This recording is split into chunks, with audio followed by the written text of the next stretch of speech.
Estamos un poquito de contexto en lo que estamos. Nosotros hemos hecho durante el año 2018, hemos hecho todos los lunes una reunión de equipo, reunión en la que imponíamos ideas, tareas, cosas que tenemos que hacer, resolver. Y hemos, en algunas de esas reuniones, como una vez al mes, hemos traído a alguien que nos agrande un poco la conversación, que nos saque del día a día y que nos cuente qué está pasando en Chile, qué está pasando en el continente, y que esas conversaciones nos vayan empezando a conversar. Yo creo que hemos aprendido durante el año 2018, tenemos que seguir aprendiendo. América Solidaria tiene una vocación de articulación de redes, tiene una vocación de llegar al lugar donde no está, y en el último tiempo tiene una vocación de aprendizaje que es súper importante, porque al contrario, nuestra capacidad de incidir y de empujar algunas cositas es muy buena. En ese contexto es que invitamos esta vez a Dante Contreras, yo le voy a contar un poquitito de él, pero por sobre todo quiero decirles que estamos cerrando el año y empezando el año. Acaba de, yo supiera que el año empieza cuando uno vuelve de vacaciones. No el 31, el primero. Como eso no ha pasado, la mayoría de nosotros nos vamos a ir de vacaciones en estos días. Más bien queremos cerrar el año donde está el cambio, escuchando a Dante, para que lo reflexionen en el verano, lo haya. Tema apasionante, va a estar ahí reflexionando en el caso. Que nos vayamos con esta idea, que nos vayamos dando vuelta con esta reflexión que nos genere. Dante nos va a presentar unos 30 o 40 minutos, luego de eso tenemos comentarios, preguntas, así que ahí hay que meter. Última entonces actividad del año, aunque empezó, última actividad del mensaje del año. Eso. Y nos acompaña Dante Contreras, como les dije, voy a leer parte de su currículum. Es economista, es académico y hoy director del Centro de Estudios de Conflicto y Relación Social. Pues, ahí está, fue director de Codelco, del Banco Mundial y oficial del PNUD en Chile, y hoy nos viene a hablar de pobreza, infancia, desigualdad. Estamos súper agradecidos. Esta es una reunión pequeñita, este es nuestro equipo, el equipo de combate que está todos los días en la oficina y al igual en la trinchera. A partir de este equipo están nuestros voluntarios afuera.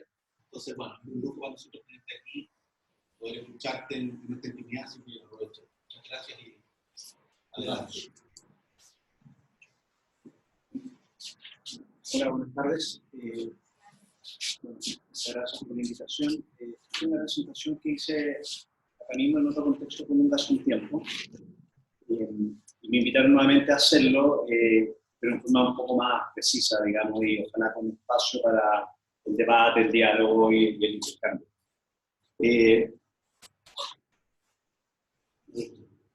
Entonces, esta presentación tiene dos partes. La primera, les voy a mostrar unos sitios utilizados que más o menos contextualizan mi visión respecto a la situación de bienestar en Chile. Entonces, tiene que ver con la discusión en torno a mejor bienestar, al grave problema, en el juicio que enfrentamos como país en términos de desigualdad, de social y democracia, crisis de la élite, y un tema que yo relato, perdón, yo califico entre un mismatch entre discurso y expectativas, ¿no? Y creo que eso podría estar explicando una serie de fenómenos que observamos hoy día en la política pública y en las decisiones de economía política que hay. Y la segunda parte de la presentación es alta especulación, ¿ya? No es una especulación así como etérea, sino que más bien una especulación fundada en algunos hechos recientes y tiene el propósito o el sentido de provocarlos a ustedes, ¿no? Hacer una provocación y ver de qué forma ustedes reaccionan a eso. Y eso tiene que ver con cómo pararnos frente a lo que yo llamaría una segunda generación de diseño de política pública en el contexto chileno. Calidad de gobierno y políticas públicas, cambio demográfico y automatización. Son algunos temas que ustedes vean, quizás se ven un poco sueltos, pero creo que al final de la presentación van a poder cerrarlos y vamos a ver qué opinan de la provocación al balance sometido. Okay. Entonces, la primera parte son cosas que más o menos ustedes conocen, algunos hechos utilizados. Entonces, lo primero es coincidir, pero yo, respecto a la evidencia que hay, de acuerdo a distintas métricas, distintas bases de datos, distintas evidencias, distintos estudios respecto a las mejores en bienestar que han ocurrido. Entonces, hemos observado un aumento en el ingreso per cápita y también una disminución en pobreza. Y eso es relativamente un consenso, independientemente de la metodología empleada. ¿Okay? Eso es como, en términos académicos, eso es como más o menos la conclusión. Entonces, por ejemplo, ahí tienen la tendencia del año 90 al 2017 del índice de desarrollo humano. ¿Ya? Y en distintas escalas y en distintas dimensiones Chile va progresando. Es una métrica que la hace el PNUD y la hace el PNUD independiente a los gobiernos. Ahí ustedes tienen la trayectoria en pobreza, esto está calculado por los gobiernos de turno, ¿verdad? Entonces está desde el año 96 al 2017, cómo ha ido cayendo la pobreza sea esta medida en zona urbana o zona rural, hay una tendencia a la baja. El gobierno pasado hizo una innovación a mi juicio bien relevante, que es de hecho, sí, como parte de la invitación a reflexionar sobre este tema, a mi juicio, uno de los ministerios menos visibles, pero muy exitosos durante el gobierno anterior fue de Desarrollo Social. ¿Ustedes lo piensan bien? Hay dos innovaciones que son de frontera, ¿ya? De frontera y fueron bien hechas y mi juicio que llegaron para quedarse. Uno es la nueva medida de pobreza multidimensional, ¿ya? Que le agrega valor y complejidad al fenómeno de pobreza, por lo tanto ahora tenemos una mejor comprensión, ¿ya? De lo que este fenómeno es. Entonces aquí está, por ejemplo, la anterior era pobreza basada en ingresos, ¿verdad? Y esta es pobreza medida de forma multidimensional, con las 4 dimensiones, y estas últimas dos son con las 5 dimensiones. Y acá se ve una trayectoria a la baja, pero cierto estancamiento, ¿verdad? Entonces eso ya te entrega información distinta a la que te da la otra tendencia, que es una tendencia claramente a la baja. Aquí algo está pasando, es decir, la pobreza se tiende a estancar en torno al 16%. ¿Ya? Y 16%, si ustedes lo piensan, no es poca gente. No es poca gente, ¿verdad? Entonces, esta foto es una foto distinta, y yo creo que esto es una buena innovación que se hizo en el gobierno anterior, y que creo que es importante como rescatarla y sacarle más punta y más brillo de lo que tenía. ¿Qué pasa con las malas noticias? Digamos? O sea, si bien ha mejorado el bienestar, el ingreso per cápita, y ha mejorado también los niveles de desarrollo humano y la caída en pobreza, las malas noticias vienen por el lado de desigualdad, movilidad y meritocracia. Hemos visto en la prensa en los últimos días, y hay una columna del presidente, ¿verdad? Sobre la importancia de la meritocracia, el cambio de la inclusión, y en mi juicio una serie de afirmaciones incorrectas. Entonces, a ver, Chile exhibe, a pesar de los esfuerzos por querer instalar un relato distinto, Chile exhibe una elevada desigualdad de ingresos. Y también al mismo tiempo muestra una baja movilidad social. Cuando tú combinas esos dos factores, elevada desigualdad de ingresos y baja movilidad social, toda la discusión sobre meritocracia y igualdad de oportunidades es un espejismo. Es falso. No hay sustento teórico para sostener que tú como sociedad vas a poder brindar, ¿verdad? Una sociedad de igualdad de oportunidades y vas a construir una sociedad basada en los méritos cuando tienes un alto nivel de desigualdad y una baja movilidad social. Eso es mentira.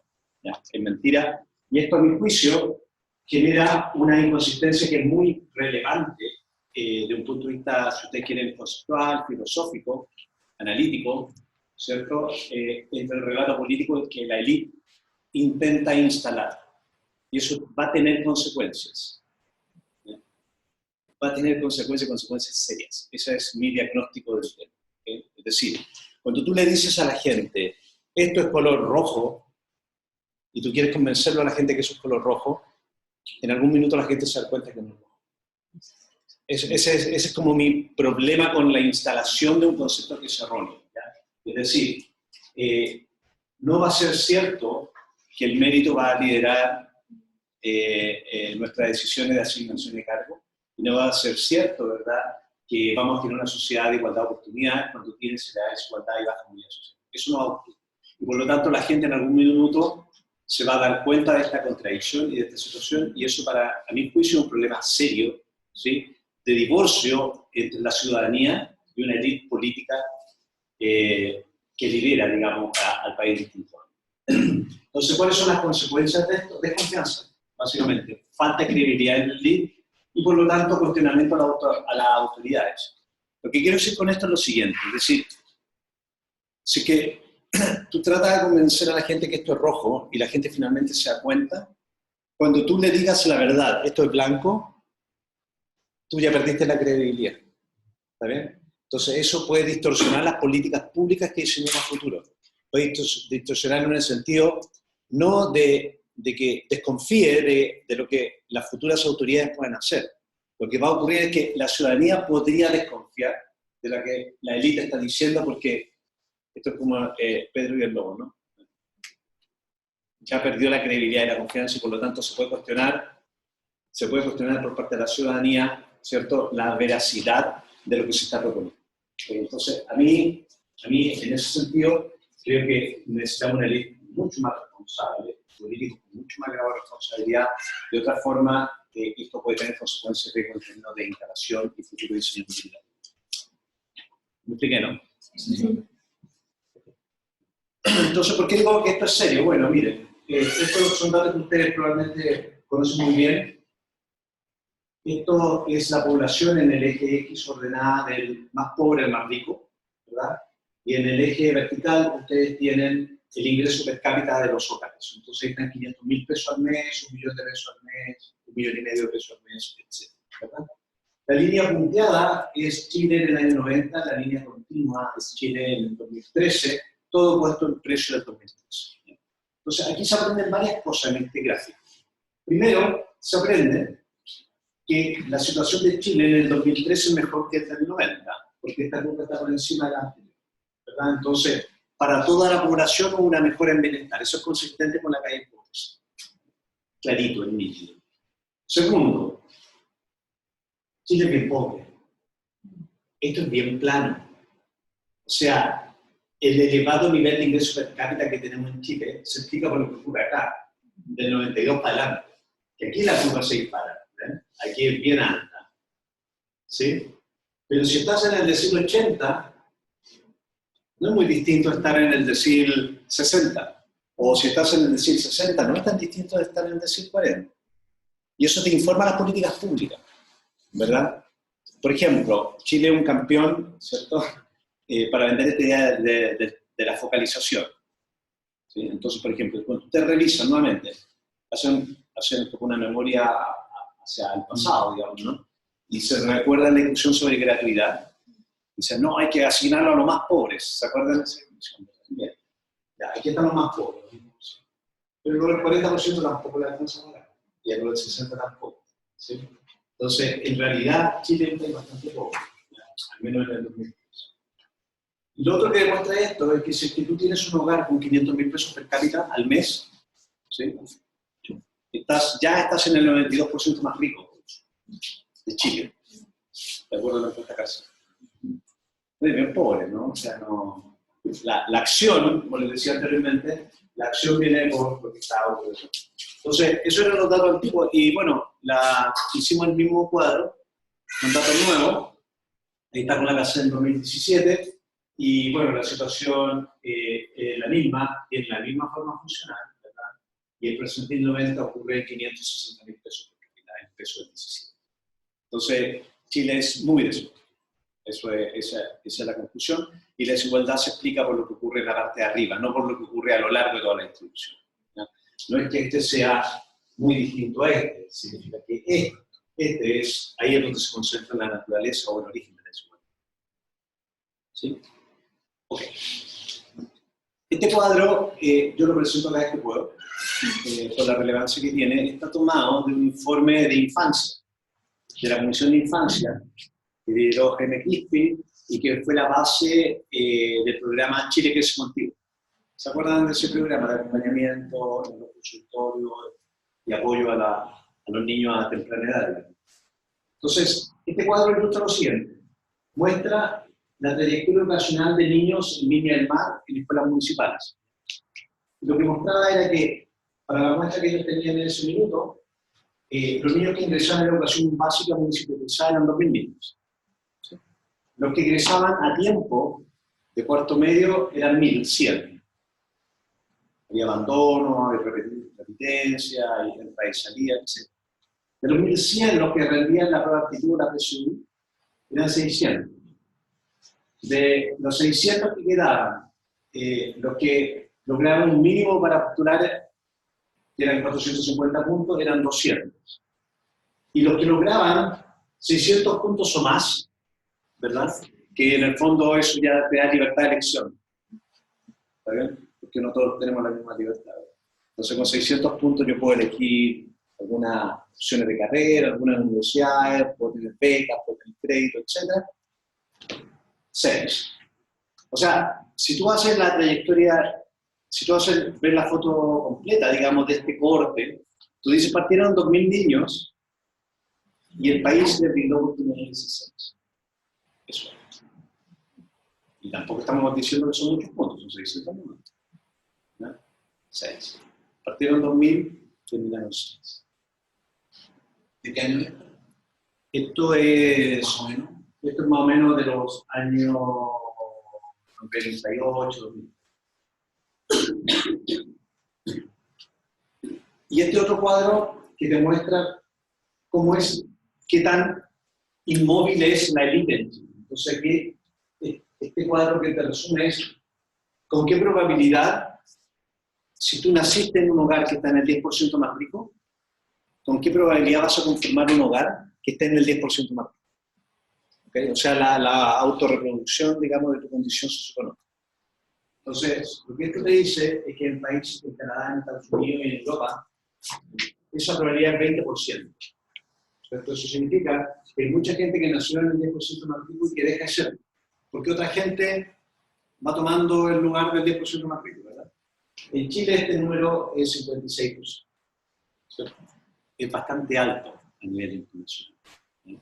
Dependiendo de la muestra, dependiendo de los años, el número fluctúa entre 56 y 60% aproximadamente.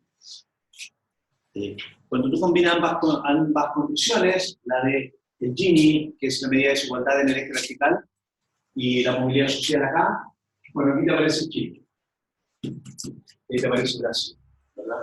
Países de alta desigualdad, ¿cierto? Y baja movilidad social.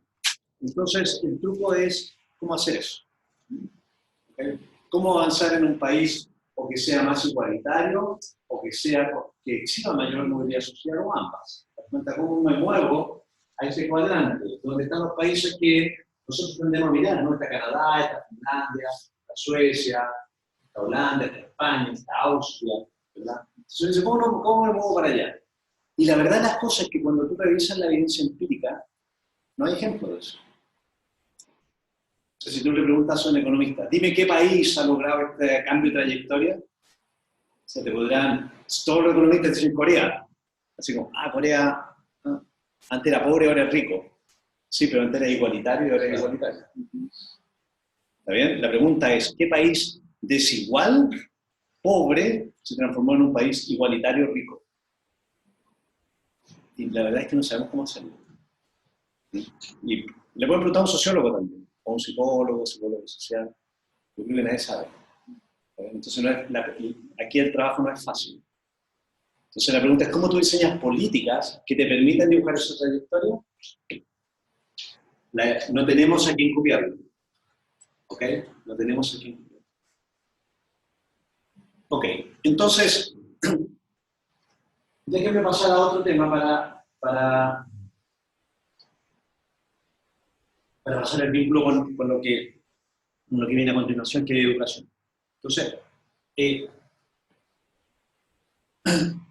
lo que tiene en este cuadro está sacado de una encuesta que se llama ELPI, Encuesta Longitudinal Primera Infancia. www.elpi.com.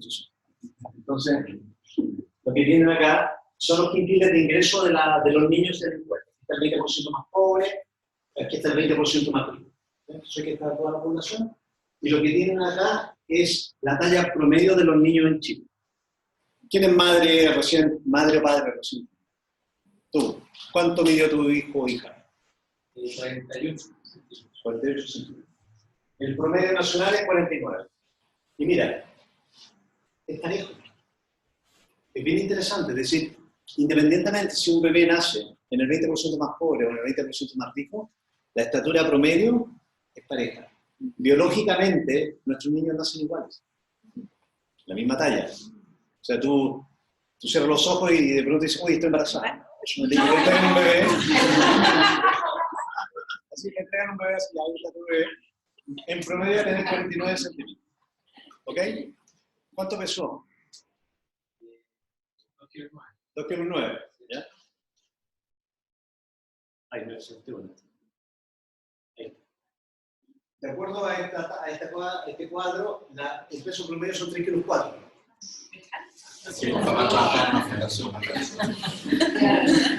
Pero fíjate, es plana nuevamente. Independientemente del nivel socioeconómico de nuestros bebés, biológicamente, en talla y peso, nacen iguales. Entonces, tú como actor social, ¿verdad? O como observador, si uno se detiene un poco y dice, ¿por qué pasa eso? ¿Por qué nuestros bebés nacen iguales? ¿Verdad? O sea, así debería ser, no nos debería sorprender, ¿verdad? Miren la siguiente lámina, antes de mostrarles. Por ejemplo, hay una prueba que usan los psicólogos que se llama TBIP, ¿lo ubican? Pibari. Es una prueba donde tú logras identificar el manejo del lenguaje de los niños. Entonces, le muestras una flor y el chico, digo, casi que el niño dice flor. Entonces uno identifica que sabe, conoce la palabra. ¿Está bien? O le muestra una pirámide y dice pirámide. ¿Está bien? O le muestra un cuadro y dice, este es un Van Gogh. Entonces, hay uno más manejo. Los psicólogos identifican el nivel de uso del vocabulario que tiene un niño y el conocimiento que tiene. Bien. Entonces, esta prueba también mide el desarrollo psicosocial, psicomotor y de lenguaje de estos niños, y habilidades cognitivas y no cognitivas. Entonces, miren, este es el rendimiento en esta prueba TBIP a la edad de 2 años, 3 años y 4 años. La línea roja muestra el manejo de vocabulario de los niños que están en el quintil 4 y quinto, los más ricos. La línea azul muestra el manejo de vocabulario de los niños que están en el quintil 1 y 2, los más pobres. A los 2 años ya notas una diferencia estadísticamente significativa. Esa diferencia crece, no se reduce a los 3 años. Esa diferencia vuelve a crecer a los 4 años. ¿Está bien? Listo. ¿Cuál es su proyección para la etapa escolar? Que se mantenga, crezca. Entonces la pregunta que uno debería hacerse es, ¿están las políticas públicas y las políticas educacionales diseñadas para ir cerrando la brecha? Así que la pregunta es que no nos debiera sorprender entonces que sigamos observando la baja movilidad social y los elevados niveles de desigualdad. Porque lo que va a ocurrir es que las personas que tenemos ingresos vamos a reproducir hijos de alto ingreso. Entonces, efectivamente mis hijos van a tener mejor acceso al dentista, a la medicina y a la educación, ¿verdad? Y por tanto, como el resto no tiene igual acceso, van a tener una ventaja. Y como tiene una ventaja, esa ventaja se va a perpetuar en el tiempo. Y esa ventaja, obviamente, va a generar que ellos reproduzcan esa condición en el futuro. Entonces, las políticas públicas no están siendo capaces de cerrar la brecha. ¿Está bien? Entonces, ¿qué pasa ahora? Los voy a mover. Si es que la educación tiene un rol, y esta educación es desigualmente distribuida, ¿verdad? Esto debiera pegarle al mercado de trabajo, de alguna forma, ¿verdad? Entonces, porque claro, la gente se equipa de educación y de habilidades durante su etapa escolar, y luego uno se emplea, y cuando uno se emplea le pagan en función a lo que hace. Si es que uno hace más cosas, debería ganar más, y si hace menos, gana menos, ¿no? O algo parecido a eso, ¿ya? Eso se llama productividad. Entonces, estos son resultados de analfabetismo funcional en la fuerza de trabajo, ¿ya? Entonces, esto funciona más o menos así, miren. Aquí dice corte gripe, cuando estás agripado, que era en mi caso, estás un día. Entonces, esto funciona así. En Chile, la gente va a la escuela, ¿verdad? Entonces, conoce los números, sabe leer, sabe escribir. La gente no es analfabeta. No es analfabeta. Pero lo que hace esta encuesta pregunta otra cosa. Pregunta si es que tú eres capaz de usar funcionalmente el instrumental que tienes. Entonces, por ejemplo, una pregunta clásica de este tipo de encuesta es que tú le pasas al entrevistado, que son personas entre 15 y 65 años, lo que se llama la fuerza de trabajo en un país. ¿Sí? Entonces tú le pasas esto, una caja de remedio. Y la caja de remedio dice, toma una píldora cada 8 horas. ¿Ven? Entonces todo el mundo sabe lo que es 8, todo el mundo puede leer, toma una píldora cada 8 horas. Pero luego la pregunta es, ¿cuántas píldoras puedes tomar al día? ¿Sí? Entonces, que hace una división, de 24 horas al día, puedes tomar una cada 8 horas y eso te da la respuesta. Listo. Entonces, lo que ustedes ven ahí, esta encuesta se tomó en el año 96 y se tomó nuevamente en el 2015. ¿Okay? O sea, pasaron entre el 96 y 2015, pasó meses, P900, jornada escolar completa, SNED, ¿me van siguiendo, no? ¿Sí? Estoy hablando de la reforma en educación, ¿cierto? Pasó SNED, que de ahí pasó a la subvención escolar preferencial, PIE, el programa de integración escolar, se me están quedando algunas cosas, pero hay muchos millones de dólares metidos ahí, ¿no? ¿Okay? Agencia de calidad. Agencia de calidad, claro, el eje con el LOCE, toda esa reforma, pasaron todas esas cosas, ¿verdad? Son muchos ceros. Son muchos ceros en la cuenta de dólares que nos gastamos. Bueno, el rombito te muestra los resultados de la prueba de acuerdo a distintas edades en el 2015 y la columna te muestra los resultados en el 2016. Son prácticamente iguales. Mismo resultado. Ahí está. De acuerdo a los cortes de nacimiento, son prácticamente iguales. Nos pasó bien poco. ¿Y cuál es la foto? Bueno, la foto es que Chile ranquea como uno de los países con menor alfabetismo funcional. En el año 96, 54% de la población no entendía lo que leía. No hacía un uso funcional del lenguaje. 54% de la fuerza de trabajo. Es decir, hay gente que tú empleas. Entonces, imagínate que tú quieres emplear y hacer un cambio tecnológico en tu firma. Y tu operario, un 54% no entiende un manual de operación de una máquina. Me pone nervioso al menos, ¿no? Se está haciendo esta inversión y... ¿Está bien, no? Ya, en el año 2015 no era 54%, era 53%. Mejoramos un 1%. Después de MES, Agencia de Calidad, CEP, GEC, etcétera, etcétera, etcétera.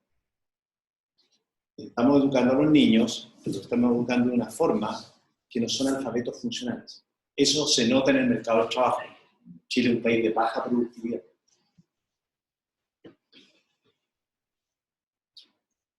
¿Les quedó claro? ¿Están contentos?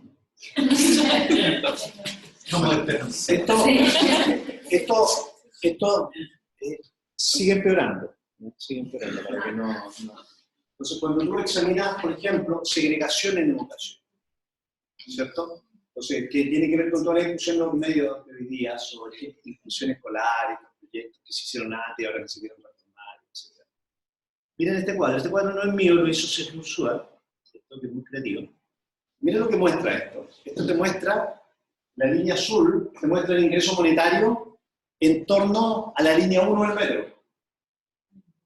Esta es la línea 1 del metro, ¿verdad? Entonces aquí está la estación San Pablo, Neptuno, Pajarito, Las Rejas, hasta la estación Los Dominicos. Entonces mira, va recorriendo y aumenta la plata, ¿verdad? Hay más ingresos per cápita. ¿Sí? Entonces cada uno puede elegir en qué estación vive. Ahí está. ¿Sí? Lo curioso de esto es que tú le sobrepones el puntaje promedio de los colegios en torno a la estación de metro, del ciencia y cuarto básico, y mira cómo sigue prácticamente igual. Entonces, ¿por qué la educación sigue en la línea 1 del metro? Porque sigue riqueza, sigue nivel de renta, eso es todo. La educación está altamente, o los resultados del CIMSE van a estar altamente correlacionados con tu nivel de renta. ¿Sí? Entonces, tenemos un sistema educacional que simplemente recorre la demanda. Si tú tienes mucha plata, puedes pagar un colegio extremadamente caro, con muchas amenities, ¿verdad? Y a medida que tu ingreso va bajando, tú vas pagando menos, pero recorres toda la demanda. ¿Sí? La curva de demanda es la demanda y oferta, ¿sí? Economía. Ya. Eso. ¿Sí? Entonces, lo que hace esto es simplemente muestra lo segregado que es nuestro sistema escolar, de una forma creativa, ¿verdad? Entonces, mira este cuadro. Este cuadro lo que hace es que trata de resumir lo que he dicho hasta el momento. Entonces, lo que ustedes tienen acá es el puntaje CIMSE, está escalado para hacer los números comparables, porque van a pasar distintas cosas. Entonces, este es el resultado de un cuarto básico de los niños en promedio de las escuelas municipales, subvencionadas, particulares pagadas. Esto es cuarto básico. Cuando tú sigues a esos niños durante su ciclo escolar, pasa eso. Esas son las brechas que se mantienen durante todo el ciclo escolar. Aquí está el octavo básico, aquí está el segundo medio, aquí están los resultados de la PSU. ¿Ven? La foto se mantiene. Y luego, nosotros ahora le pegamos a estos datos del mercado del trabajo. Esto es bien interesante, me voy a referir a eso en un minuto, pero dado que Chile tiene el RUT, tú puedes generar bases de niños que están en el CIMSE y que vieron el CIMSE en el 2005, ¿cierto? Y ahora puedes ver cuánto ganan en el mercado de trabajo. Entonces lo puedes seguir en la trayectoria. Y mira lo que pasa. Eso es lo que pasa en el mercado de trabajo. La brecha se mantiene. Estas son promedios. ¿Sí? Ahí están las brechas. El problema está en que todos pesábamos 3,4 kilos. Entonces la pregunta es, ¿cómo tú eres capaz de generar niños, ¿sí? Como sociedad, con igualdad en términos biológicos? Y no en educación, y como consecuencia de ello, no en ingresos. ¿Verdad? Entonces cuando tú te sientas un poco y te pones a pensar en el tema, es muy difícil, ¿verdad? Documentar y explicar esto causalmente, pero sí cuando tú lees la historia de Chile, tú te das cuenta que todas las políticas de salud que impulsaron los médicos en los años 40 fueron súper relevantes y fueron bien de punta, ¿no? El cuidado de la mujer embarazada, por los controles periódicos, el vaso de leche, ¿verdad? El control del niño sano. Todas esas prácticas son políticas públicas de los años 40, ¿sí? Que quedaron instaladas en Chile y que ahora vemos que nuestras madres no se mueren cuando dan a luz y que nuestros niños cuando nacen, independientemente de su nivel socioeconómico, dado que fueron monitoreados y las madres alimentadas razonablemente y cuidadas razonablemente, pesan y miden más o menos lo mismo. Pero eso dura a los 2 años, a los 3 años, a los 4 años se empiezan a notar diferencias por origen socioeconómico. Esas se transmiten al mercado educacional, a la industria de la educación, ¿cómo se dice bien? ¿Verdad? A la industria de la educación. Y eso obviamente rebota en el mercado de trabajo. Y rebota en el mercado de trabajo. Ok. ¿Estamos? Esa es la foto de hecho utilizada. Ahora, en esa foto, tú le tienes que agregar un elemento que es particular al caso chileno. A mi juicio, esto es una situación... a usted le interesa algo que voy a decir, creo. Es lo siguiente. Esta situación, a mi juicio, se ha reproducido en América Latina. Tenemos el mismo ADN, es prácticamente la misma estructura. Por lo tanto, Chile en ese sentido va a la vanguardia, es decir, estamos enfrentando los problemas más adelantados que algunos países en la región, pero mi juicio es que esto va a rebotar en toda la región.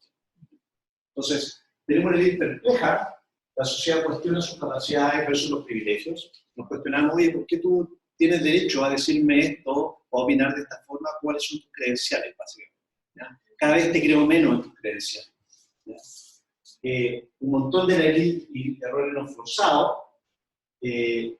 deliberación en la calle, interlocutores tradicionales empiezan a perder relevancia, ¿verdad? Entonces,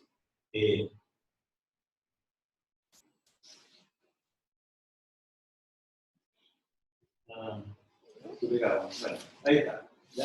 Entonces surgen nuevos movimientos sociales. O sea, si es que la élite no me representa, si mis actores políticos no me representan, habrá alguien que me represente, ¿no? Entonces, por ejemplo, ahí está el movimiento feminista, no contaminación, ahí hay una protesta de no más AFP.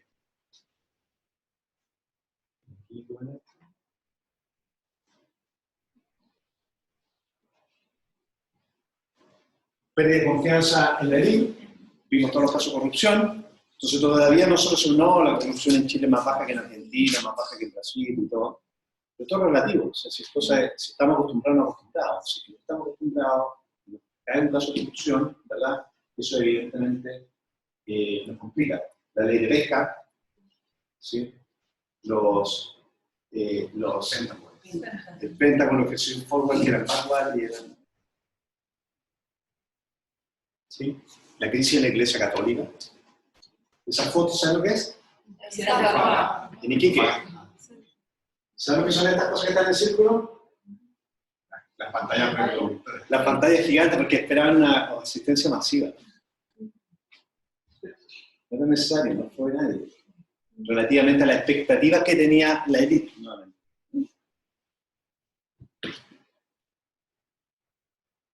Esto que está acá es la confianza en las instituciones políticas, ¿sí?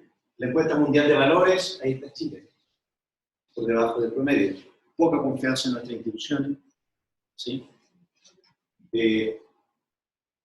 Índice de conflicto, ahí está Chile con 2 encuestas, en 2 momentos distintos en el tiempo, ¿verdad? Por sobre el promedio, país creciendo en conflictividad. Ahí tienen los principales conflictos a nivel país, estas son encuestas de COES, aparecen los mismos temas de siempre: salud, educación, delincuencia, desigualdad, trabajo. ¿Sí? Estos 4 son interesantes los que vienen. Acá lo que tienen en este cuadro es, aquí tienen la percepción de los principales conflictos a nivel país, aparece educación, salud, delincuencia, desigualdades. Está más acá, más conflicto. Y acá, si me afecta o no me afecta directamente. ¿Sí? Si me afecta o no me afecta directamente. Entonces, fíjense en el conflicto indígena. No me afecta. No me afecta, ¿verdad? Está allá. Está localizado en una zona geográfica lejana. ¿Sí? Y un problema de otros. Entonces, cuando digo, ¿cuál es la probabilidad que se exprese violentamente ese problema que tú identificaste? Bueno, la educación parece algo, pero mira el problema indígena. La gente percibe que se va a manifestar de forma violenta, pero a mí no me afecta porque ocurre en otra parte. Es interesante esa disasociación que existe entre, ¿cierto?, entre el problema que me afecta o no me afecta. Un poco egoísta también la visión de que ok. Entonces, aquí, a mi juicio, lo que vamos a empezar a encontrar es un problema de mismatch entre el discurso versus la expectativa. Entonces, por ejemplo, simplemente para que ustedes entiendan, actualización de la magnitud de la desigualdad. Ya. Este cuadro que está acá es bien interesante por lo siguiente. Miren. Este cuadro te muestra la línea roja, voy a partir por esta línea, es una encuesta, ¿cierto?, que se tomó en el año 99. Aquí está si la persona que responde es del 20% más pobre, 20% más rico. Y esta pregunta tiene que ver con percepciones, no son datos reales, esto es lo que la gente cree, percibe, ¿verdad? Entonces se le preguntaba a la gente, ¿cuál cree usted que es la brecha salarial entre un gerente y un trabajador? ¿Ya? Entonces tú dices, tú te imaginas cuánto ganará un gerente, y tú te imaginas cuánto gana un trabajador a pie, y dices, ya, esta distancia debe ser. ¿Ya? Entonces alguien que está en el 20% más pobre, en el año 99, pensaba que la diferencia era 20 veces. Entre un gerente y un trabajador, la diferencia salarial debe ser 20 veces. Una persona que estaba en el 20% más rico, con más educación, con más información, con más recursos, decía que esa brecha era 50 veces. ¿Está bien? Calladito. Se vuelve a hacer la misma pregunta en el año 2009, que es la línea verde. Fíjate lo que pasó. La gente más pobre subió su expectativa de brecha. Es como que se dio cuenta que había más brecha de la que realmente existía. Decía, no, en realidad no era 20, era más cerca de 30, ¿verdad? Y acá, bajó como 45. Y la línea azul es una encuesta que nosotros hicimos en el año 2014, donde preguntamos exactamente la misma pregunta, y en esta ocasión la gente subió como 45 veces.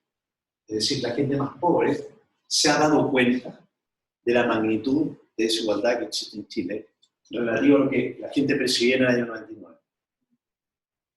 ¿Se entiende lo que estamos diciendo? Okay. La brecha efectiva es 48 veces. O sea, las percepciones son cercanas a la realidad. Entonces, de alguna forma, la población ha ido actualizando una medida de brecha de desigualdad. Mi juicio es que la actualización de las brechas y las consecuencias en educación están en proceso. La que va a venir luego de eso es que la ciudadanía se da cuenta de que la meritocracia y la movilidad y la igualdad de oportunidades, dado el contexto previo, es un espejismo. Eso va a ser un problema. Lo que quiero decir con estas dos cosas es, por mucho tiempo hemos dicho, mira, si tú te educas, si tú consigues un diploma en una universidad y eres la primera generación universitaria y esas cosas, te va a ir bien en la vida y está bien. No, eso es cierto para 10 universidades, no para todas, ¿verdad? Entonces, hay mucha gente que creyendo esta promesa se ha puesto a estudiar en universidades que ahora hemos visto que están cerrando, que están en dificultades, la gente queda endeudada, y no va a ver cumplida la promesa de educación que anticipó. Y por tanto, a mi juicio, eso ya lo estamos viendo y probablemente eso se haya manifestado a futuro. Entonces, estas dos cosas son clave, vamos a requerir un Estado, ¿cierto?, que cambie el foco a una política de mayor. Y aquí viene la segunda parte de la presentación, que es un poquito más breve, ¿verdad? Que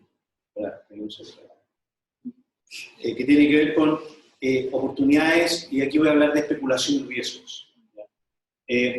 Como les digo, esto es más bien una provocación para ustedes más que certeza. Entonces, oportunidades. Chile está en un excelente pie para generar algo así como una segunda oleada de políticas públicas. ¿Por qué razón? Porque como nunca, este país tiene mejores datos que casi todo el mundo. Que casi todo el mundo. Solo hay un país que nos supera en lo que voy a decir a continuación, que es Noruega. Pero Chile hoy día está sentado en una base de datos que se llama el Registro Social de Hogares. ¿Sí? Registro Social de Hogares, que nuevamente, vinculando a través del RUT, es como un Big Brother, ¿no? Un gran hermano, que tiene riesgos, naturalmente, tiene muchos riesgos, pero también te brinda una oportunidad para un mejor diseño de política pública, que antes no existía. Ahora tú puedes ver quién es la familia, cuánto gana cada miembro, qué educación tiene cada miembro, cuánta es la deuda, qué beneficio ha tenido, y tú le puedes tomar una radiografía, por lo tanto podrías reordenar todo el diseño de política pública con un instrumento así. ¿Sí? Entonces, el uso de datos, eso te permitiría, por ejemplo, un mejor diseño potencial de las políticas. Entonces, miren este cuadro. Por ejemplo, lo que ustedes tienen acá es algo que yo acabo de tener un trabajo con esto, que evaluamos el crédito con aval del Estado.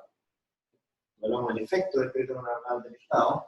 Y para eso, estamos dando el DEMREL, ¿sí?, que son datos administrativos. ¿Sí? Esta es la institución que es responsable de la toma de la PSU, ¿verdad? Y como tenemos el RUT de los niños, nos fuimos a los datos del Ministerio de Educación y le puedes pegar todos los datos del CIMSE. Entonces tiene el niño que dio la PSU, tiene su CIMSE, Tienes el RUT de su papá, el RUT de su mamá, cuánto gana su mamá, cuánto gana su papá, la educación de su mamá, de su papá, en qué comuna vivía, en qué colegio asistió, está toda su historia. Entonces sabe sus condiciones de origen perfectamente. Y además, como tenemos el RUT, ¿cierto? Podemos ir a la base de datos de seguro de cesantía, y vemos cuánto ganan hoy día, cuántos periodos de desempleo tienen, han usado el seguro de desempleo o no usan el seguro de desempleo, cotizan en el sistema de AFP o no cotizan en el sistema de AFP. ¿Cuánto cotizan en el sistema de AFP? Todo. ¿Saben? Por tanto, con esos datos bien usados, ¿verdad?, te podría mejor diseñar políticas públicas. No habría, por ejemplo, desfocalización. Entonces, gente que recibe dos subsidios podría ordenarlo, ¿verdad? O hogares podrías identificar con mayor precisión qué hogar necesita qué cosa, ¿verdad? Bueno, esos son los datos que tiene Chile, solo hoy día superados por Noruega.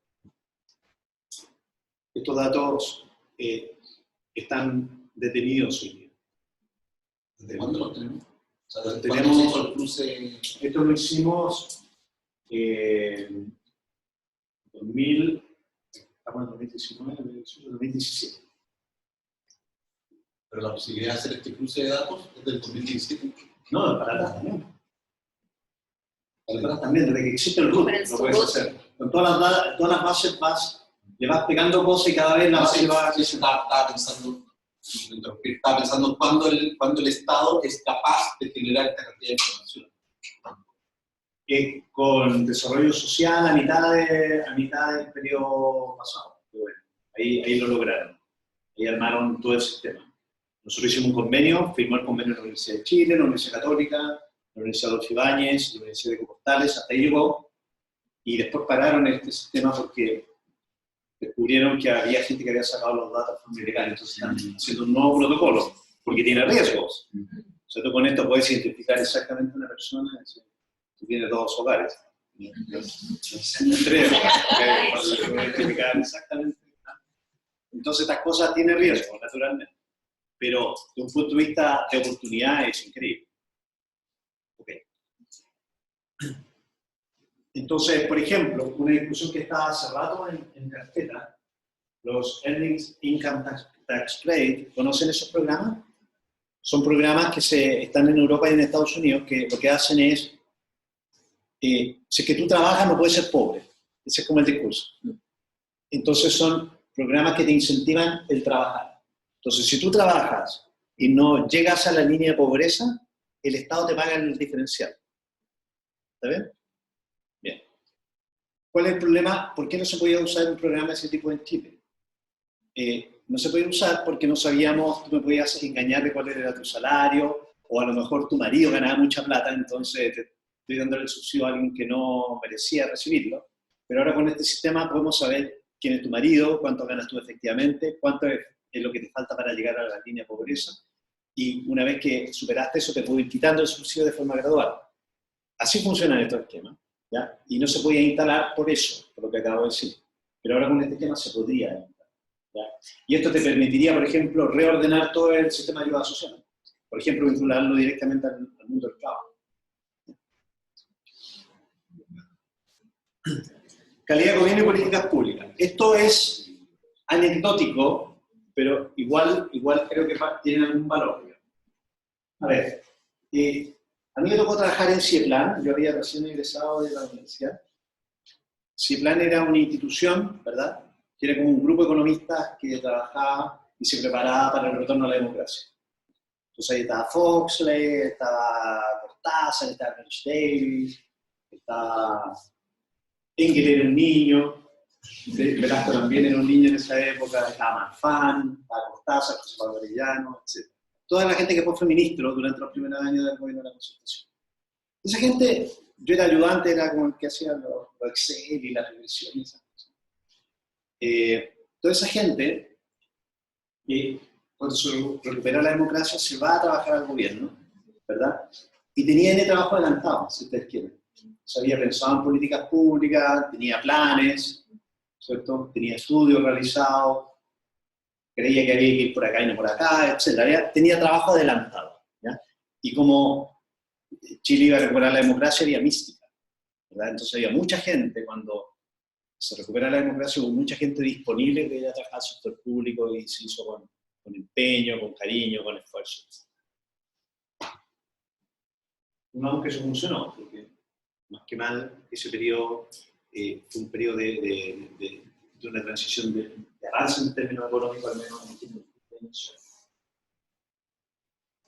Cuando Sebastián Piñera gana su primer gobierno, ¿verdad? Yo estaba haciendo advisor, era un advisor del BID, ¿ya? Y el BID me pidió a mí que acompañara a distintas políticas del gobierno de Sebastián Piñera en educación y trabajo, ¿ya? En trabajo el equipo funcionó bien, era relativamente estable, hubo cosas que se hicieron y otras que no se hicieron.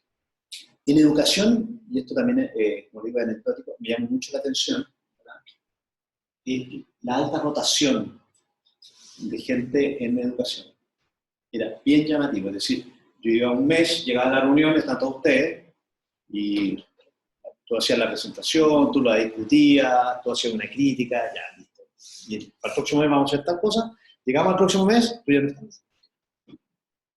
Entonces, lo que me explicaban es que era mucha gente que trabajaba en el sector privado, que también con mística se había venido al primer gobierno de derecha en muchos años en Chile, con ganas de trabajar y aportar. Y claro, trabajar en el aparato público es lento, es difícil, es extenuante, e ingrato porque te insultan, ¿sí? Si lo haces bien o lo haces mal, igual te insultan, ¿verdad? Entonces la gente después de un rato se cabreaba y se iba. Entonces, yo al menos en educación observé una alta rotación de personas, ¿no? Y eso obviamente tiene consecuencias respecto a la implementación de políticas. Entonces, la gente va rotando, no, al final nunca puede concluir nada. Y eso yo lo noté como algo complejo. En Bachelet 2, yo vi los esfuerzos de Nicolás Izaguirre por contratar economistas para las reformas que quería hacer en el Ministerio de Educación. La agenda era súper ambiciosa, todos lo vieron, ¿no? Preescolar, escolar, profesores y terciarios, ¿verdad? Entonces era un montón de reformas.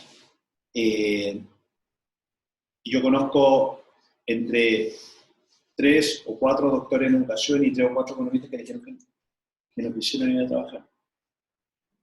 Y la explicación era, bueno, mucho trabajo, poca plata, ¿sí? Van a tratar mal. Y Izaguirre no fue capaz de completar el equipo. Una alumna mía, que era mi ayudante, que es una chica excepcional, muy inteligente, se fue a trabajar con él. Pero era mucho trabajo para alguien junior, necesitábamos alguien más senior. Como a la mitad del periodo, casi entre la mitad y 3/4 partes del periodo, vino Luis Felipe Jiménez, que se vino de Nueva York, y que era amigo del Nico, y dijo, ya yo te ayudo. Pero era impresionante lo vacío que está ese ministerio para la escala de reformas que estaba haciendo. Y había un sueldo que pagar. Y estaban los recursos, la gente no quería ir a trabajar. Entonces eso llamaba la atención, ¿verdad? Entonces, alta rotación, capacidad de completar equipos. ¿Qué está pasando ahora? No sé. No me han invitado, así que no tengo la menor idea de qué estará ocurriendo, ¿verdad? No lo sé. Pero lo que quiero llamar la atención es, si usted habla con la gente que podría estar interesada en trabajar en el gobierno, mi sensación es que esas ganas o esa mística por ir a cambiar el país ha decrecido, ha disminuido muy importante. Entonces, eso nos va a presentar una complicación, porque más que más tú puedes tener muy buena idea, muy buenas intenciones, pero meter en manos, si no, no funcionan las cosas. Ok, cambio demográfico. No te pregunté qué, ¿es hombre o mujer tu mujer? Mujer, ¿cómo se llama? Leonor. Bien. ¿Ustedes saben la esperanza de vida, Leonor? 101. ¿101 años? 98 años. ¿Cuánto? Pero eso es para la gente que nació hace 3 años atrás. Yo estoy preguntando para la generación de ahora. Bueno, allá voy. ¿Ustedes leyeron el libro Harari? Harari, Sapiens y Homo Deus. Gente que lo lee y dice esto es ciencia ficción, que aquí, que allá, allá. Ok. ¿Saben quién es Claudio Hertz? ¿No? El socio del ministro Pu. El científico. Ah, el científico. ¿Verdad? Ya. Bueno, antes que el ministro Pu sea ministro de Ciencia, dirigía el Centro de Biología de la Universidad de Chile, ¿sí? Un centro de excelencia, porque reciben plata del Estado, y de Michael Fox, y reciben muchos grants, y pasan la mitad en Harvard y la mitad en la Chile, y cosas así. Hay gente muy capaz. Ya. Toda esta gente está así de pillar el ELA. Están así, o sea, por eso reciben tantos grants, porque están en la punta. ¿Qué significa pillar el ELA? Como ustedes saben, el ELA es un primo del Parkinson y del Alzheimer. Se pillan el ELA, le van a pillar el Parkinson y Alzheimer, y se acabaron como 4 o 5 enfermedades crónicas. Se acabaron. ¿Sí? Otros grupos están estudiando el diabetes, sacar la diabetes. ¿Sí? Bueno, con eso la esperanza de vida, estos tiempos sugieren que hace 120 años. ¿Está bien? De las generaciones que están sobreviviendo. Anda juntando plata. Por 120 años. Entonces, supongamos que estos cambios demográficos, como muchos científicos están... Gero, ¿saben lo que es Gero, no? www.gero.cl, que es otro centro FONDAP, pero ese centro FONDAP se dedica al estudio de los ancianos. Entonces, por ejemplo, es un proyecto donde están mapeando todos los centenarios en el mundo. ¿Saben lo que son los centenarios? Los centenarios es gente que nadie sabe por qué vive 100 años, así como nunca se enferman. Entonces están en Chile, están en Argentina, están en Malasia, están en distintas partes del mundo y le están codificando el ADN. Entonces vamos a aprender rápidamente cuál es el ADN que vive 100 años. Y cuando tengamos ese ADN, vamos a poder modificar ese ADN y por lo tanto 120 años, y quizá un poquito más. Listo. Supongamos que todo eso es verdad. Ya, yo no soy médico, pero supongamos que eso es verdad. Bueno, con gente teniendo 120 años, ¿cuál es nuestro sistema de pensión? ¿Ah? Si este no lo resiste, imagínate el sistema de pensiones que querías tener. El sistema de salud, entonces. ¿Y qué pasa con el empleo? ¿Cierto? Cuando gente que tenga un lolo de 80 años. ¿Sí, pues? Sí, la esperanza es 120, a los 80 años como tener 40. ¿Se entiende? Entonces tener 80 años y no, yo tengo empleo. Y tú dices, ya, yo tengo 40, efectivamente, yo también quiero el empleo. ¿Se entiende? La sociedad cómo puede cambiar eventualmente con eso es dramático. Y las consecuencias sociales que esto tiene también lo es. ¿Está bien? Va a tener efectos sobre migración. Ok. Y ahí está el último pelo en la sopa. Automatización. Están todas han escuchado esto, ¿verdad? Ok.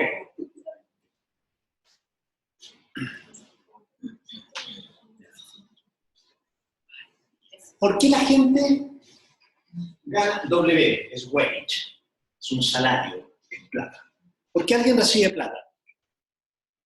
Bueno, alguien recibe salario, ¿sí? Gana un sueldo, ¿verdad? Porque ese sueldo depende, ¿cierto?, de la educación que esta persona tenga, depende de en qué firma trabaja. Yo puedo tener una alta educación y trabajar en una empresa de baja productividad, o puedo tener alta educación y trabajar en una firma de alta productividad, y mi salario va a depender de la firma, ¿no?, o de las características de la firma. No es lo mismo trabajar en Turbus que en Chile. ¿Sí?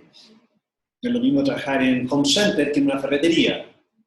¿Está bien? Entonces depende de la característica de la firma. O sea, mi educación importa, pero también en qué firma me empleo, ¿verdad?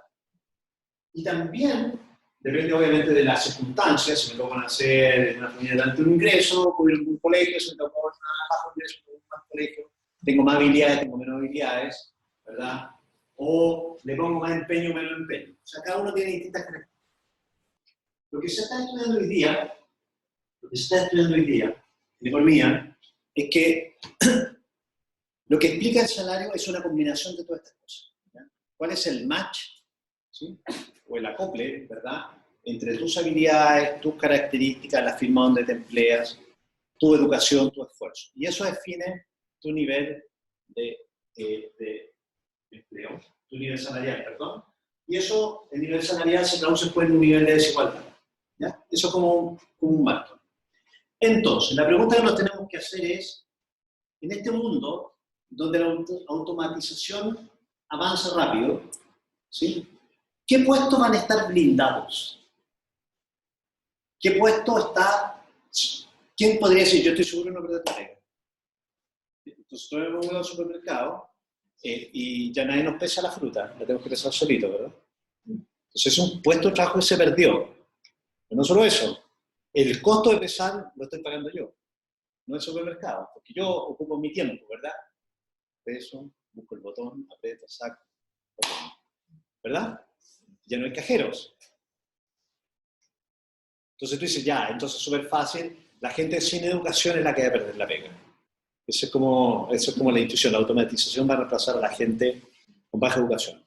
La respuesta es que no. Por ejemplo,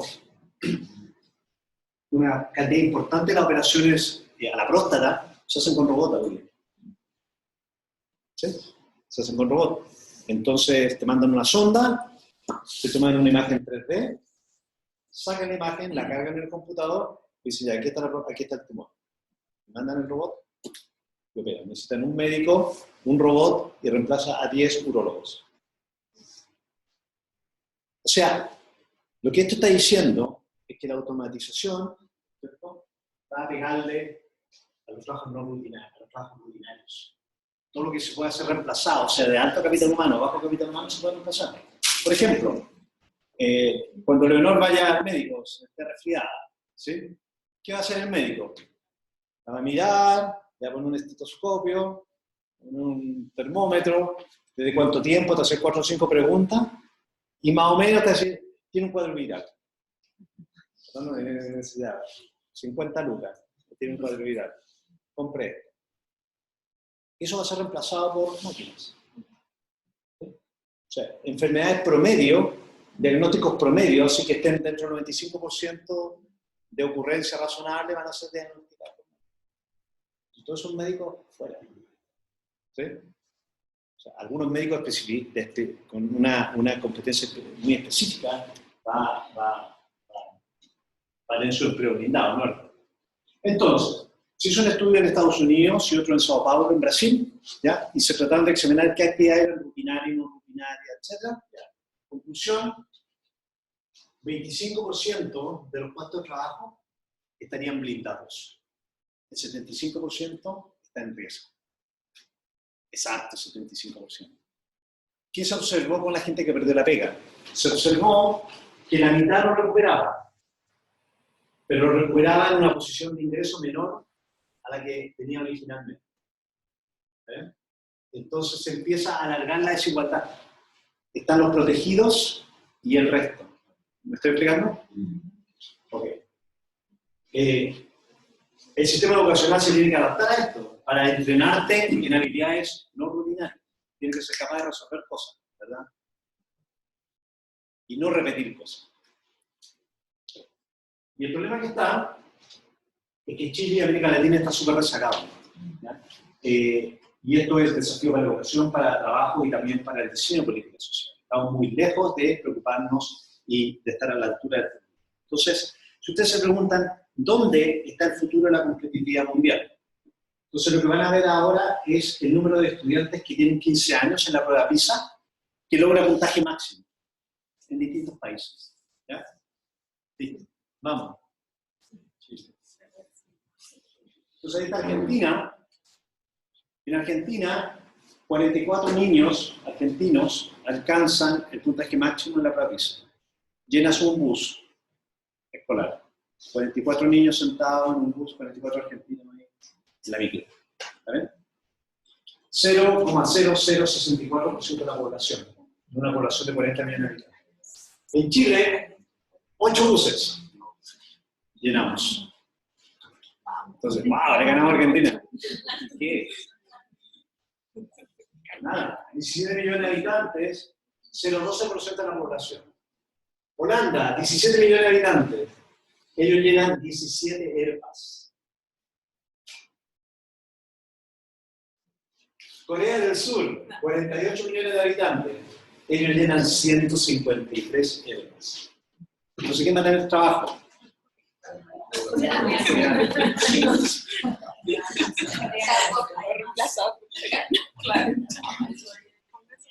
Entonces, hay una falla en el sistema educacional que se refleja en baja productividad, baja competitividad internacional. Eso nos está tocando hoy día y nos va a seguir persiguiendo en el mediano plazo. Hay expectativas de la población que es muy distinto al discurso político de la élite, ¿sí? Están desalineadas, ¿ah? Y eso nos puede generar un problema de credibilidad y de desconfianza importante.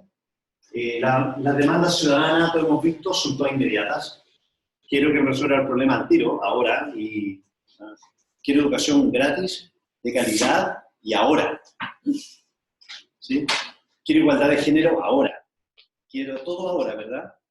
Y la plata no alcanza, y difícilmente vaya a alcanzar, y el gobierno, no estoy seguro si tenga las capacidades técnicas, ¿verdad?, para afrontar estas tareas, y tampoco estoy seguro que la gente quiera cooperar con nosotros.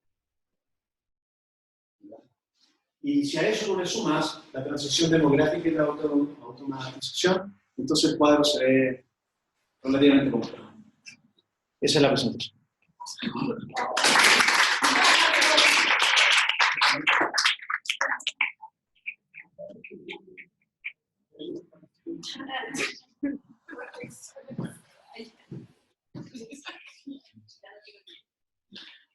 Y la idea ahora era que pudiéramos separar en dos bloques un poco las reflexiones de las preguntas, entonces que podamos partir con las preguntas que hayan para el Dante en base a la presentación que vimos. Láncense. Una separación en dos. Lo otro es reflexiones.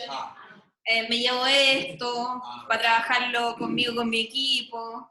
En el fondo, para que no hagamos las reflexiones ahora, sino que las vamos a hacer en el bloque siguiente y así le iremos más.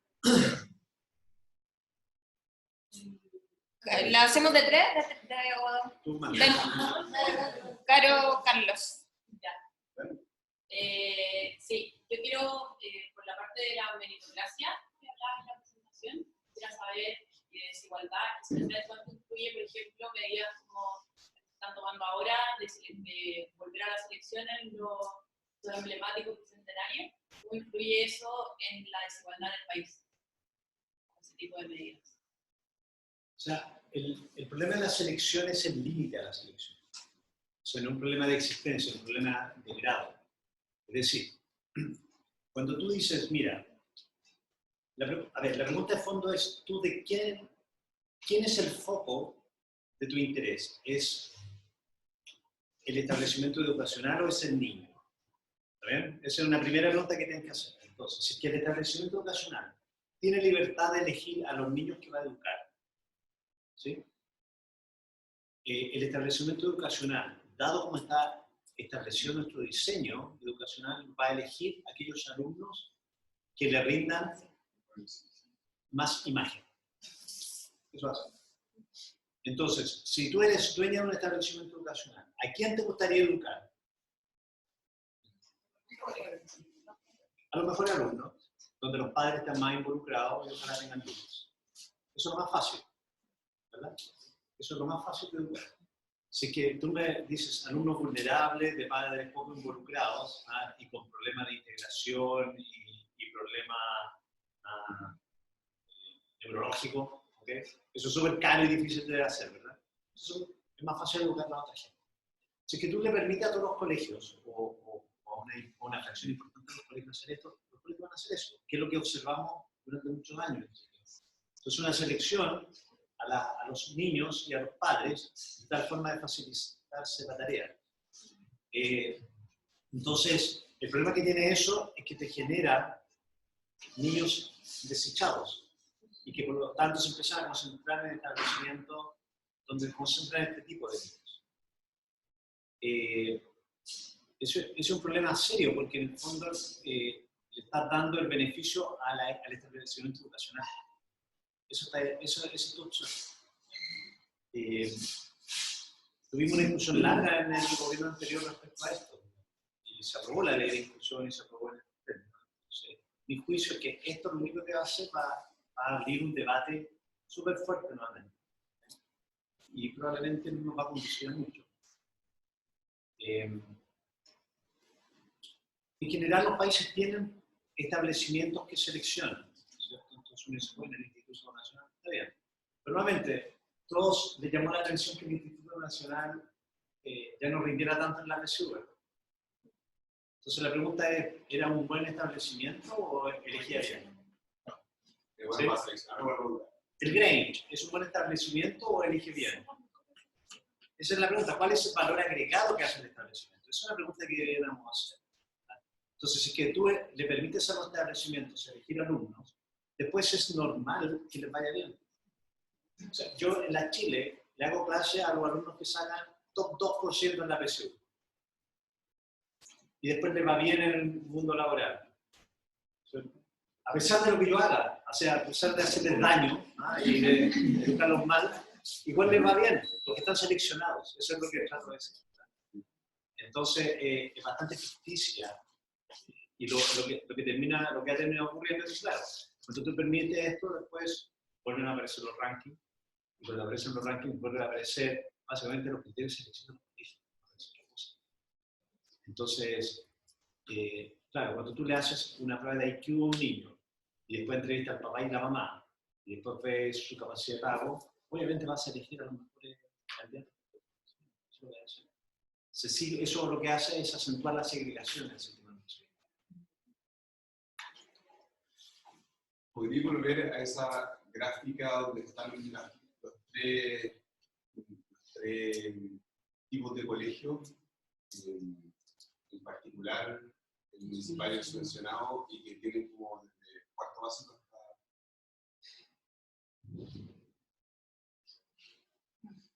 hasta esa? En ese primer tramo, desde el 0 hasta cuarto básico, no sé cuál cuarto básico es. ¿9? ¿Tú lo tienes primero? ¿Ah? Sí, tengo unos hasta los 9 años. ¿Cuáles son las políticas públicas determinantes, yo diría antes, en los primeros 4 años? ¿Cuáles son las políticas públicas relevantes que podrían hacer un giro en que la brecha no se dispare tanto hacia los ciclos siguientes? Porque probablemente son políticas integrales, pero ¿dónde comparativamente has visto tú que hay una posibilidad de generar algún tipo de reversión en esa brecha?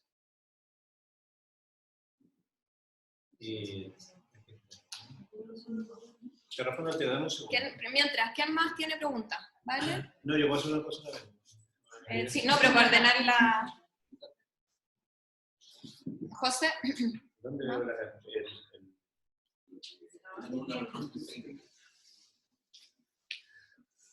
¿Dónde está el PDF?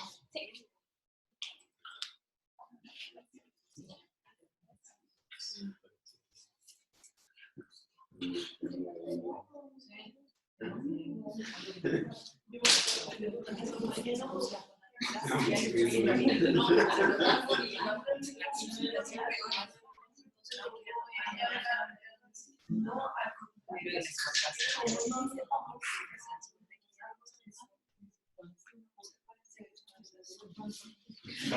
Hola, Sofía. Hola, Sofía.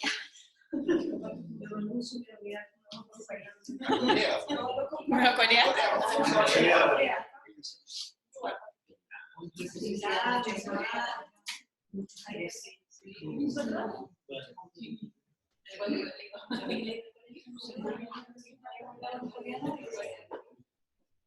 Bueno, mira, eso es lo que nos dice la neurociencia. La neurociencia nos dice que el desarrollo cerebral y la oportunidad de aprendizaje parten, bueno, ahí está desde 6 meses antes del nacimiento. ¿Ya? Entonces, por ejemplo, la línea verde te da el circuito sensorial, la línea celestita te da el desarrollo del lenguaje, eso ocurre 3 meses, el lenguaje empieza a desarrollarse 3 meses antes que nace el bebé. Los bebés no hablan, y tú tienes que hablarle porque están desarrollando el lenguaje, están cargando su máquina. Las funciones cognitivas superiores, que es la línea negra, eso es capacidad de abstracción, matemática, analítica. El pique está como a los 4 años, más o menos. ¿Ya? Entonces, esto es lo que ha alimentado esto, que es el estudio de Heckman, que todo el mundo lo cita, Heckman y Naylor 2003, que te dice cuándo invertir en educación. Entonces te dice, si tú quieres invertir en educación, mientras antes lo hagas es más rentable. ¿Por qué razón? Obviamente, porque dice que yo formo bien a los niños, tengo más tiempo para ir educándolos crecientemente mejor. O si tú quieres, hago una buena base, un buen cimiento. Y por lo tanto eso permite construir por sobre lo ya avanzado. Entonces, acá te dice, en la etapa preescolar, $1 invertido te rinde 8. Entonces estás en la política de capacitación, $1 invertido te rinde 1. El tipo que ya no estudió la vida. Entonces, respondiendo a tu pregunta, lo que sabemos de la evidencia internacional, ¿verdad?, es que lo que tú deberías hacer es meterle con todo en el preescolar. ¿Y la educación? Sí. Sí. ¿Está bien? O sea, en un país como Chile, porque las métricas nutricionales estamos menos, hay menos grado, hay menos problemas. Debieran ser las educacionales. ¿Cuál es el problema? Que tendemos a repetir esto como loros. Entonces, no, hay que invertir en preescolar, hay que educar en preescolar, que ahí está la clave y todo. ¿Okay? ¿Cuáles son los puntajes de la PSU de nuestro padre Pablo? Ok, con eso la hacemos, ¿no?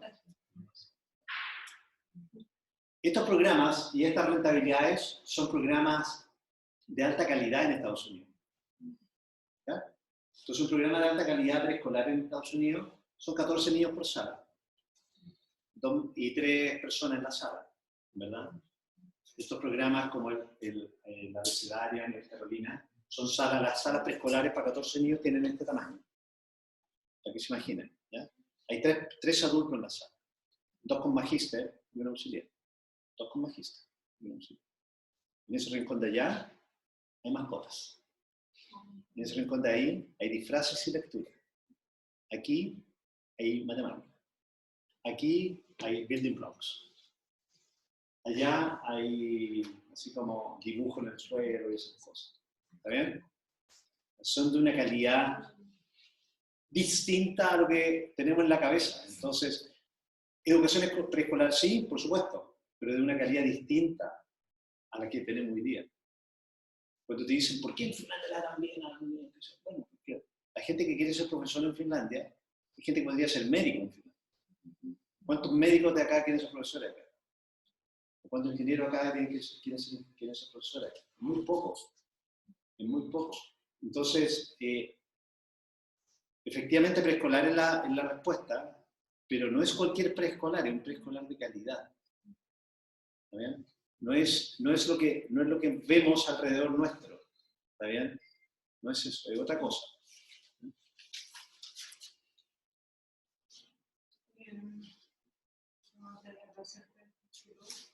Y mi pregunta va, bueno, escuchar esta charla, como que cerramos la puerta.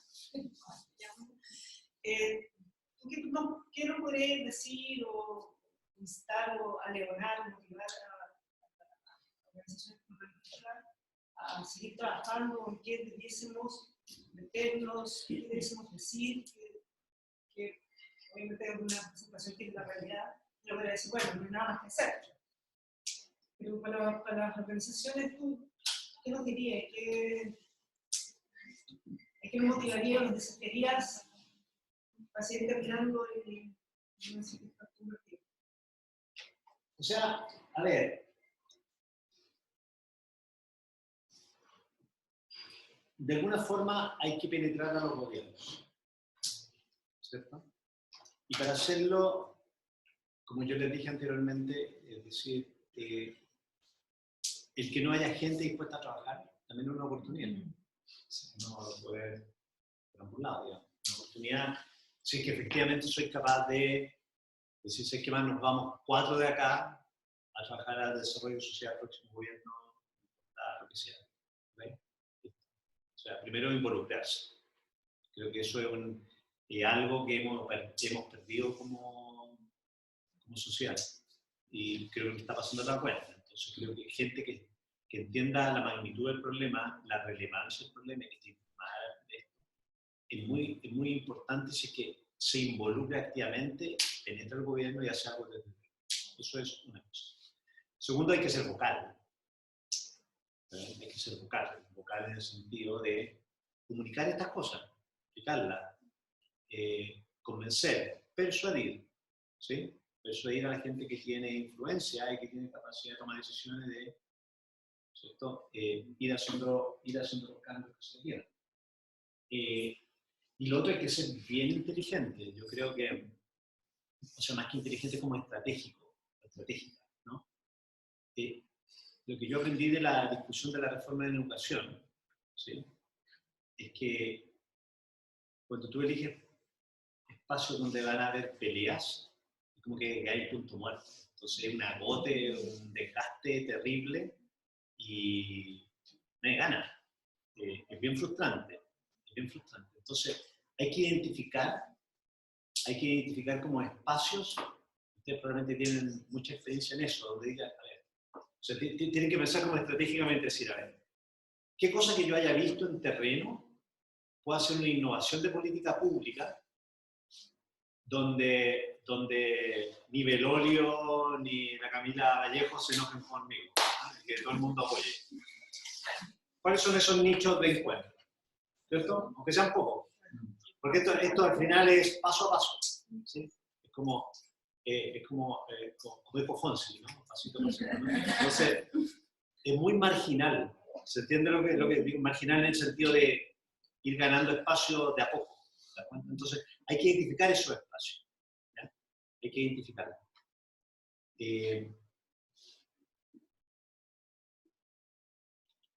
Y lo otro que ustedes tienen que pensar en América Latina. Es decir, claro, a Chile no nos importa porque vivimos acá, digamos, porque es nuestro hijo, nuestra historia, etc. Pero bueno, la región tiene desafíos incluso más importantes que los que tiene Chile. Entonces, a lo mejor uno puede ganar terreno en otros países, ¿verdad? Porque ya sé lo que va a pasar, ya sé cuál va a ser la dificultad o el nudo, por lo tanto puedo jugar con ventaja. O sea, ocupar un poco la experiencia o lo que nos ha pasado a nosotros para evitar algunos problemas y anticiparlos cuando lleguemos a las políticas regionales. Entonces, creo que ahí hay un espacio donde ustedes pueden aportar también, distinto que original. El tema de la estrategia no es menor, no es menor. Por ejemplo, la otra vez hablaba con Tomás Recal de Enseñanza Chile, y me decía, no, lo que tenemos que hacer es una reforma a los directores, ¿ya? A los directores de colegio. Y claro, yo me quedé pensando en su idea, y era una buena idea, porque era neutra. Es un tipo de reforma que la gente no va a poner. ¿Ah? ¿Cómo? No se va a cuestionar mucho. Exacto. Entonces ahí hay un espacio donde dicen, bueno, aquí le voy a pegar quizás no sea la mejor reforma en la educación, pero doy un paso. Entonces avanza. Ya, dije, ya, queríamos un white paper para tenerlo listo. No hemos hecho nada. Ese es el problema. Está todo el mundo está ocupado haciendo otras cosas, ¿no? Entonces nadie ha escrito el white paper de reforma a los directores. Después estaba un día comiendo con Rodrigo Valdés, el ex ministro de Hacienda, y me decía, no, lo que tenemos que hacer es preescolar. Y yo le explicaba esto y la calidad preescolar, entonces me dijo, ¿qué pasó? Entonces, hagamos una reunión, me dijo, invitemos a toda la gente que ha escrito sobre el preescolar y hagamos un white paper de preescolar, ¿ya? Y definamos bien hasta todo lo que sabemos y lo que no sabemos, y ahí empujamos lo que no tenemos. Perfecto, le fijamos, pero no hacemos nada. Entonces, Recal, Valdés, soy yo, no estoy eludiendo mi responsabilidad, ¿ven? Lo hicimos. Entonces, ¿qué va a pasar? Se va a llegar así como 2 meses antes de la próxima elección y alguien de algún comando te va a llamar, oye, ¿te voy a escribir un white paper de esto? Es como a la apurada, al lote, corriendo. ¿Sí? ¿Qué tal si hacemos trabajo adelantado? ¿Sí? Entonces, prepararse como para el otro gobierno. Y decir, ¿sabes qué más? Aquí tiene una lista de 5 proyectos estratégicos donde podamos mover la aguja en el mar. Yo te invitaría a hacer eso. Y no seas como Recad, Contreras o Mateo. ¿Se entiende? Buscar algunos márgenes donde uno pueda influir y estratégicamente, porque claro, a lo mejor uno tiene una mejor idea y es más efectiva, uno pierde. El país no está para... Nadie se aguanta nada. Sí, se está bien arisco el país, ¿no? ¿Tomás? Que mi pregunta era más mala que la de la Guardia, entonces, o sea, me gusta esta invitación a cómo moverlo. ¿Sí? Porque en realidad quería preguntar algo que es más político, porque yo me puedo imaginar que la gente que trabaja en este gobierno está asesorada por gente como tú. ¿Está qué? Asesorada por gente como tú, que conoce los mismos estudios que tú conoces. O sea, yo podría entender que hay gente súper capacitada y que se mantiene con una red de conocimiento más o menos alta. Entonces, cuando tú muestras las cifras, yo digo, ¿cómo tú das vuelta a esas cifras para decir la meritocracia es un camino en Chile? Cuando tú nos dices que la posibilidad, no sé, que no me acuerdo dónde lo anoté, pero que en Chile, si tú tienes una familia en el 10% más rico, tu posibilidad de mantener una familia, de tener tú una familia en el 10% más rico es 54%. 56%, y que en Canadá es 10 o 20. O sea, esas cifras las conoce quien hoy nos dice en el diario ayer, o hoy día, hace una semana escuchábamos al ministro de Desarrollo Social diciendo más o menos lo mismo. La meritocracia sí es un camino en Chile, sí es una posibilidad. Cómprame esta idea. Yo digo, ¿tienen otros estudios? ¿Tienen otros datos? ¿Dónde está? Que me podéis decir, este es el camino y no este otro. No, mira, yo te diría otra cosa. Yo te diría que la tecnocracia dejó la política. Hace ratito. Entonces lo que tú estás escuchando son políticos hablando en lenguaje político. Me explico. A ver, un economista que es de derecha, que yo respeto mucho, que es economista de la educación, Pancho Gallego, era católico. Es parte de nuestro director. ¿Es parte del director? Pancho no está involucrado. O sea, si yo fuera el ministro de Educación de Piñera, yo trataría de tener a Pancho adentro, no afuera. ¿Te fijas? No está adentro. Eso es información. Entiendo lo que trato de decir. Entonces la tecnocracia no está. Tú le preguntas en la Facultad de Economía de la Chile o en la Facultad de Economía de la Católica, preguntas, bueno, ¿y usted y su rol en las políticas públicas? Se acabó. Se acabó. Las universidades están haciendo investigación en el más estricto sentido de la palabra. Están divorciadas, si tú quieres, o están en retirada del mundo político, salvo casos bien puntuales, casi touch and go.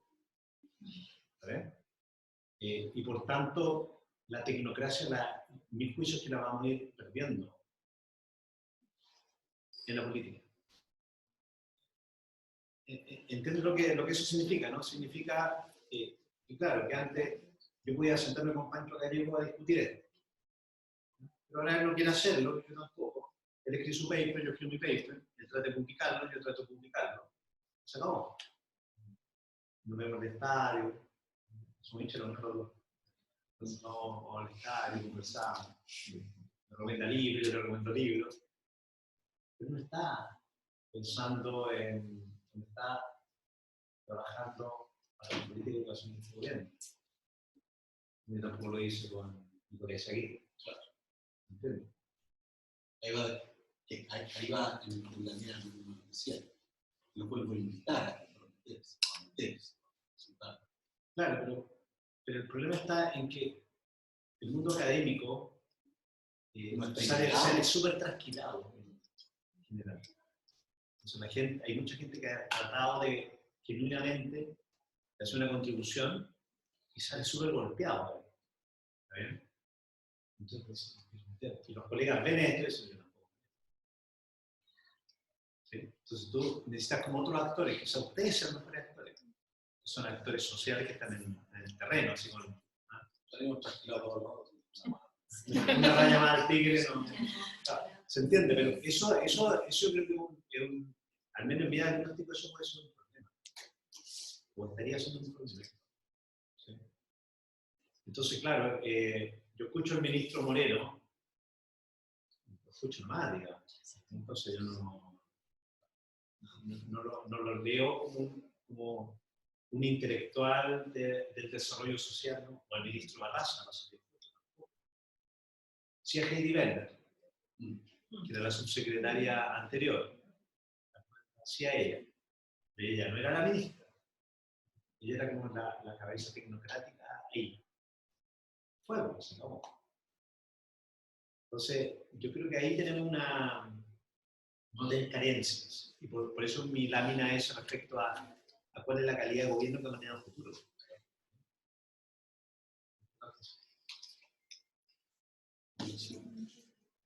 ¿Alguien más? ¿Comentario? ¿Rápido? Oye, pero una de las cosas que nace, para ir cerrando, para agradecerle a Dante y darlo, yo creo que una de las cosas desde mi perspectiva que nace de esta escucha tiene que ver con lo importante de la incidencia pública. O sea, cuando tú decías, yo los invito a contar a más gente, invito a, no me acuerdo la palabra que tú dijiste, a ser vocal, invito a ser sí, a persuadir a otros. Me parece que ahí es parte de las líneas importantes que la Fundación ha decidido en el último tiempo. Es decir, cómo, con toda la experiencia en el terreno que tenemos de 15 años, pasamos ahora a una segunda etapa que tenga que ver con influir y con incidir públicamente. Así que me parece que está en la línea de llegando la vida. No tenemos harta pega. Como siempre. Como siempre tenemos mucha pega. Dante, muchísimas gracias. Un abrazo a ustedes, que estén muy bien.